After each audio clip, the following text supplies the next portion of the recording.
Olá, quarto ano. Muito bom dia para você, uma ótima semana. Estamos aqui, né, comemorando mais um final de semana com sucesso. Espero que você tenha gostado do seu. Eu amei o meu final de semana.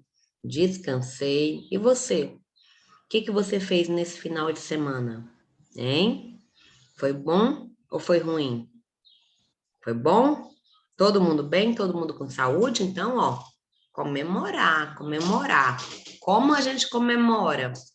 Fazendo da nossa semana uma semana proveitosa, maravilhosa.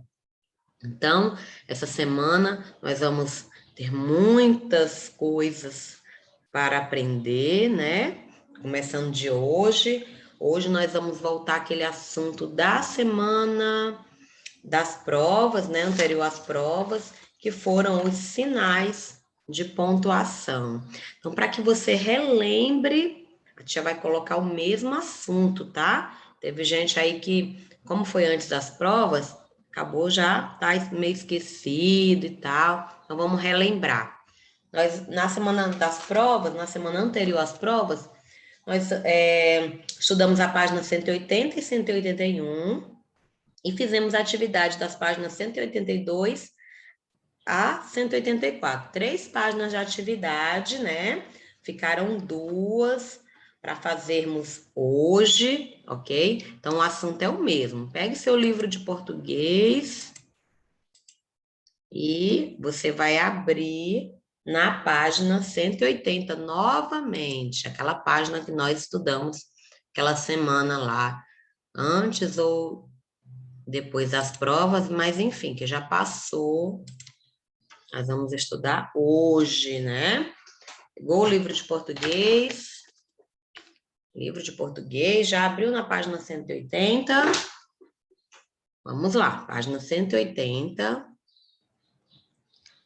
Sinais de pontuação. Os sinais de pontuação são vírgula, ponto e vírgula, 2 pontos, ponto final,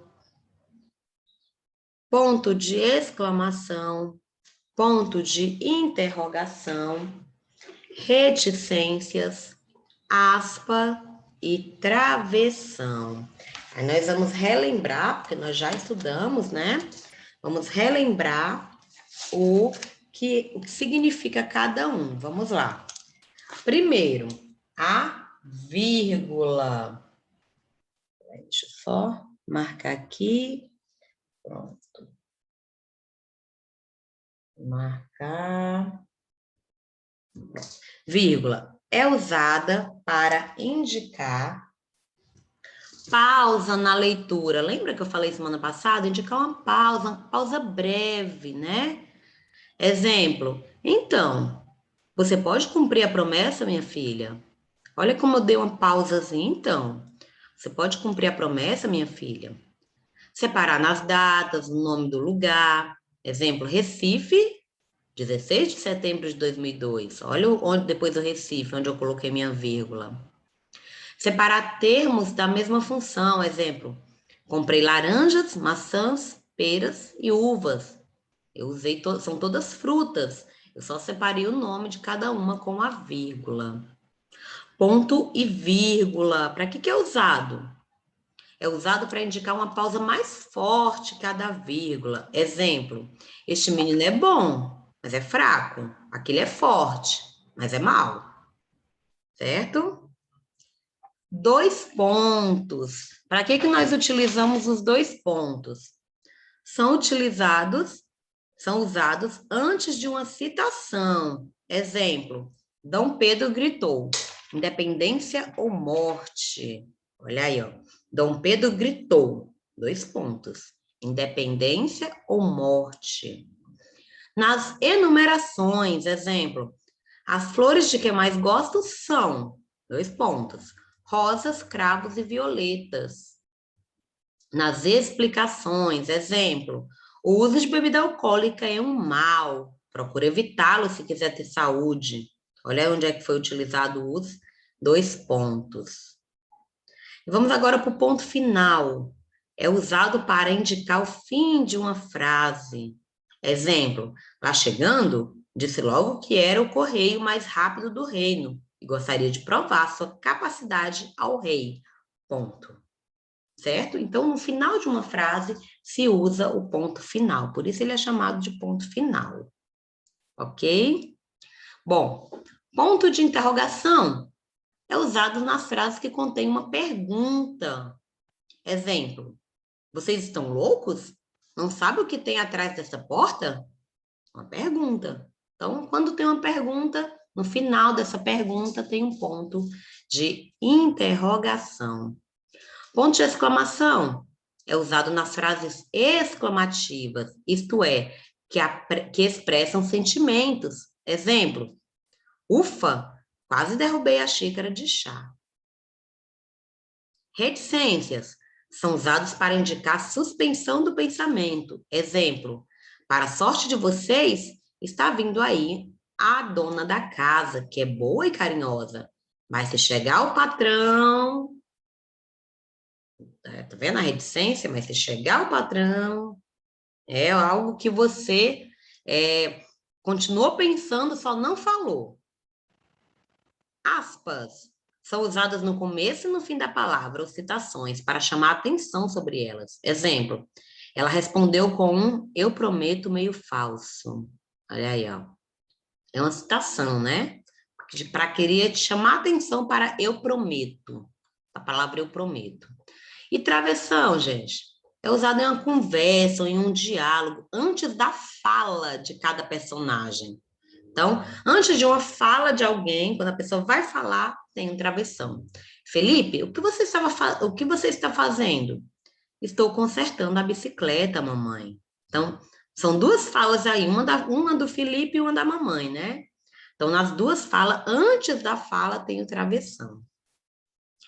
Então, gente, a gente, como que eu diria, estudando os pontos, sinais de pontuação, aí a gente pensa assim, ó, será que é importante a pontuação? Será que é realmente necessário eu estudar a pontuação?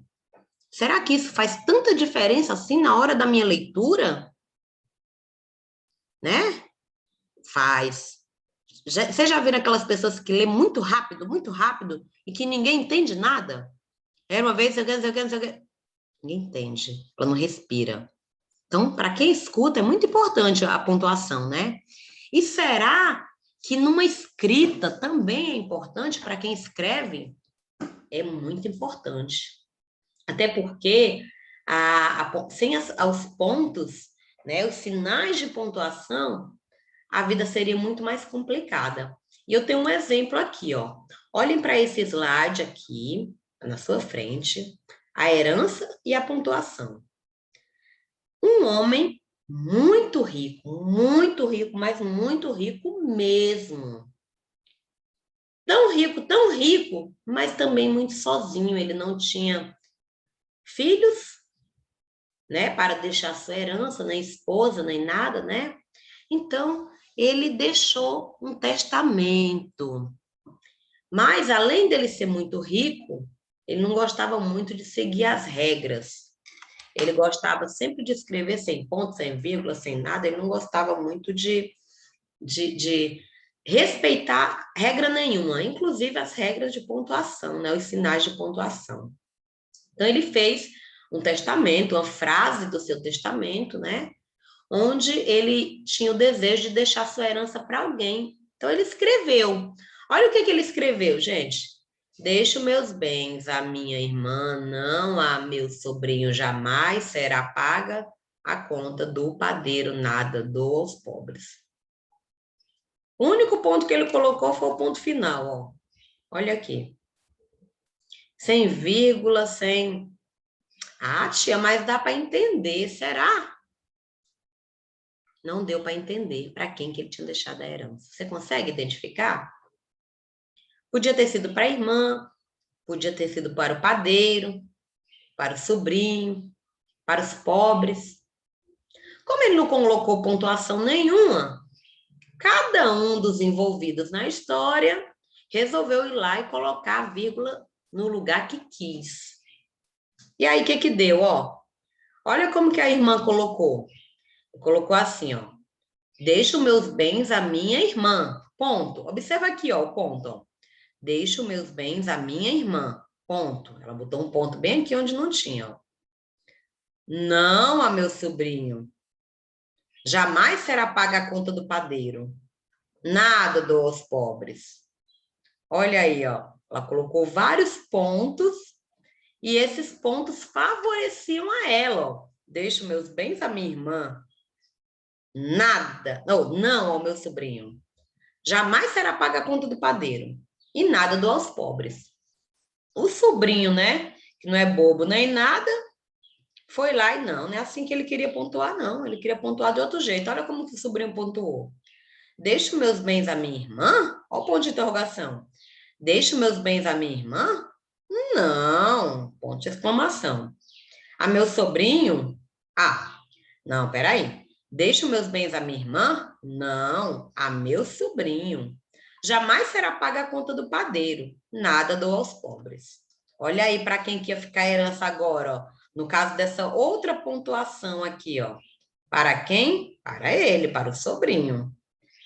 Ah, o padeiro ficou indignado com essa situação. Não, então se é para ser assim, eu também quero pontuar.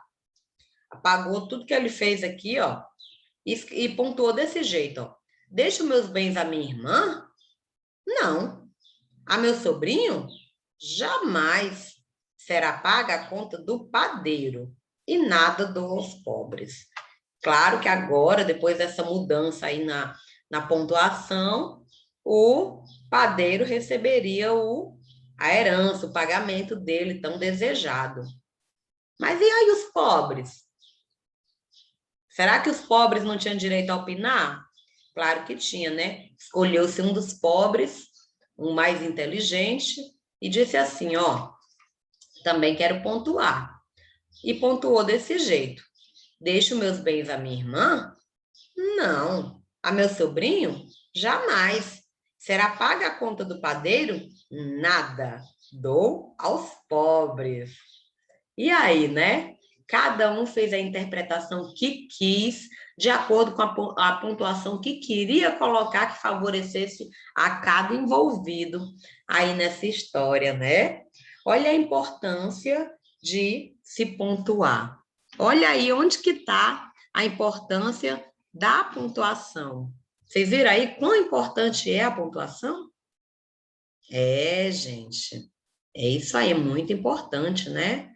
Vamos lá? Nós temos atividade nas páginas 185 e 186. Mas hoje nós não temos apenas aula de língua portuguesa. Nós temos também a aula de produção textual. Você vai pegar o seu livro de produção textual e o gênero tem tudo a ver com o que nós estudamos durante esses meses de agosto e setembro. É sobre lenda, gente. Gênero textual, lenda. E aí tem a lenda, mais uma lenda para você, a lenda do dia e da noite, né? Que não tem nada a ver com as lendas que eu estou contando lá nas aulas de artes, né? Não tem nada a ver, né? Mas lá são as lendas folclóricas, né? Aqui é outra coisa, mas que também é lenda. O que que é lenda? Uma história passada de geração em geração, certo?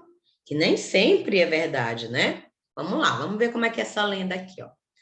No começo do mundo havia só o dia. A noite estava adormecida nas profundezas do rio, com Boiúna, cobra grande que era a senhora do rio.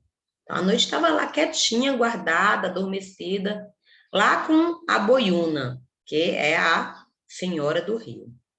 A bela filha de Boiúna tinha se casado com um rapaz de um vilarejo nas margens do rio.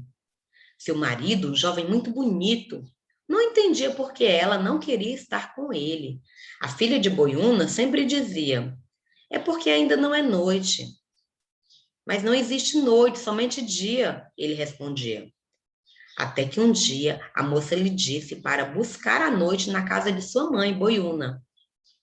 Então, o jovem esposo mandou seus 3 fiéis amigos pegarem a noite nas profundezas do rio. Boiúna entregou-lhe a noite dentro de um caroço de tucumã. como se fosse um presente para sua filha.